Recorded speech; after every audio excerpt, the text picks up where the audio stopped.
Buenos días, señorías.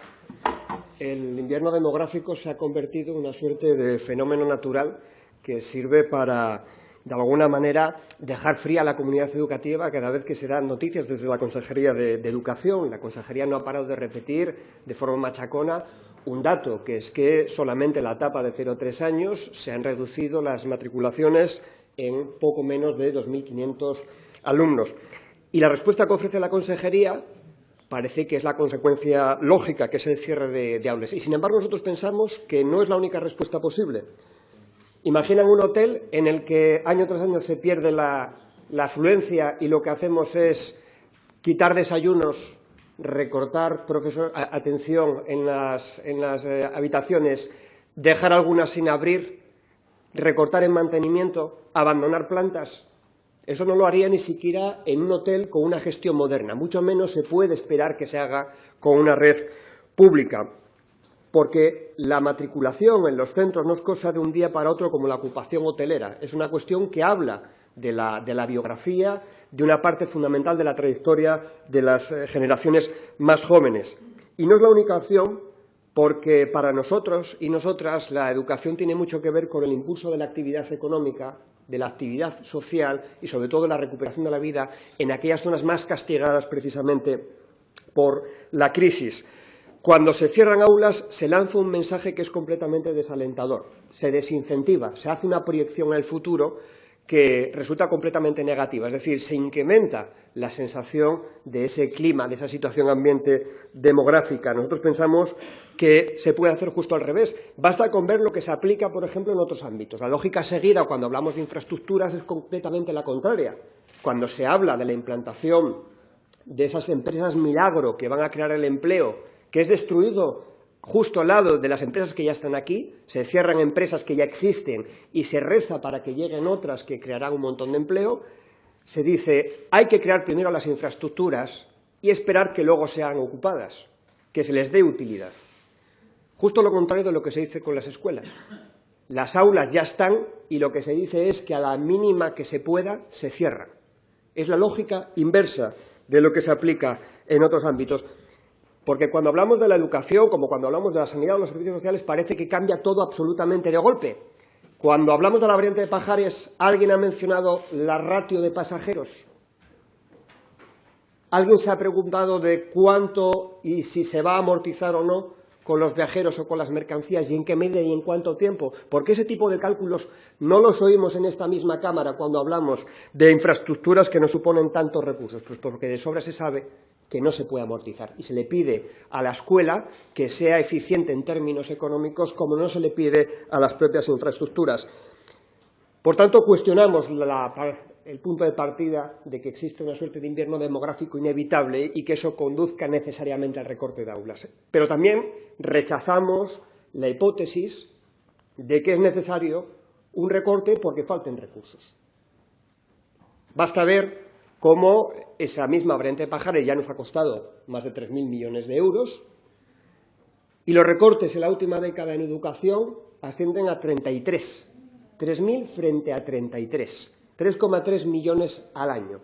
Repartidos en esos mismos 10 años, los costes del caso Marea, 10 millones, nos sale a 1 millón de euros al año. Es decir, un tercio de lo que se ha recortado en educación se podría casi mecánicamente asociar al despilfarro provocado por la corrupción. Al final lo que sucede es que la educación está pagando los platos rotos de problemas que no genera, en lugar de verla como una palanca que sirve para revertir la situación tanto de las etapas más tempranas, que son las que facilitan la conciliación, como de los estudios superiores, que nos facilitarían tener ingenieros y ingenieras que quizás nos ahorrasen algún que otro sobrecoste. Desde nuestro punto de vista, hay que también, para ser honestos con este debate, poner las cifras sobre la mesa en la misma perspectiva. No es un problema rechazar el recorte o el planteamiento que ha hecho la Consejería, no nos impide hablar de que, en el fondo, la mayor parte de los recortes los ha sufrido la educación pública. Porque si tomamos los datos desde la última renovación de conciertos hasta ahora, el cómputo de aulas cerradas en la educación pública son 49 en infantil, 21 en primaria, 70 CRAS, 70 colegios rurales.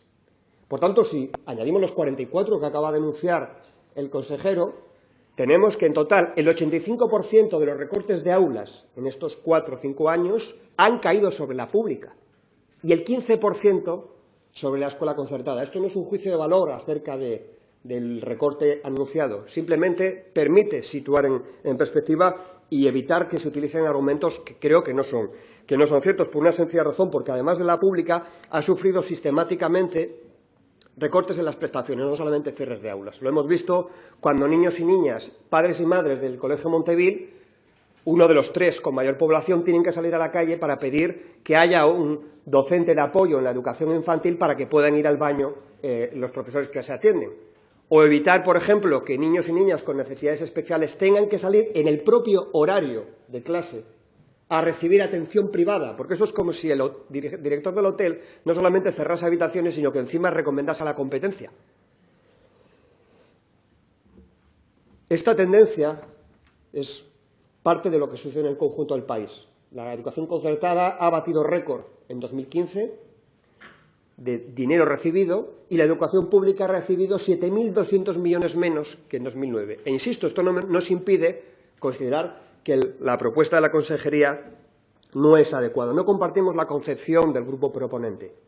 No la compartimos. Partimos de la idea de que la educación es un bien compartido, no es una inversión individual, no es un producto de consumo y además creemos que es fundamental para que exista libertad de cualquier tipo que haya igualdad de oportunidades. Y para corregir las desigualdades de origen es fundamental tener una red pública consolidada. Solo sobre eso se puede hablar en serio de libertad de elección y de otro tipo de cuestiones. Desde nuestro punto de vista tienen que ser los centros públicos los que permitan la planificación y eso va a tener más centros públicos en más lugares y mejores centros concertados.